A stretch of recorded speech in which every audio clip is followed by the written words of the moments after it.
Bwana Yesu asifiwe ndugu na dada. Ninaamini Mungu ameweza kuwalinda na ameweza kuwahifadhi.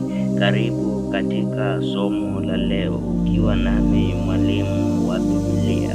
Siku ya leo nataka kuzungumzia mbegu. Mbegu inafananishwa na neno la Mungu.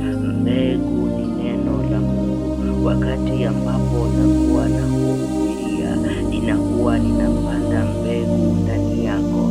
Wakati ambapo ninakunenea, ninakuwa ninapanda mbegu ndani yako. Na wakati ambapo unalifuatilia hilo neno, inafananisha na kama unalima. Iko kama mahindi iko katika msitu, ilikuwa imechakaa, mahindi haikomai, mahindi hairefuki.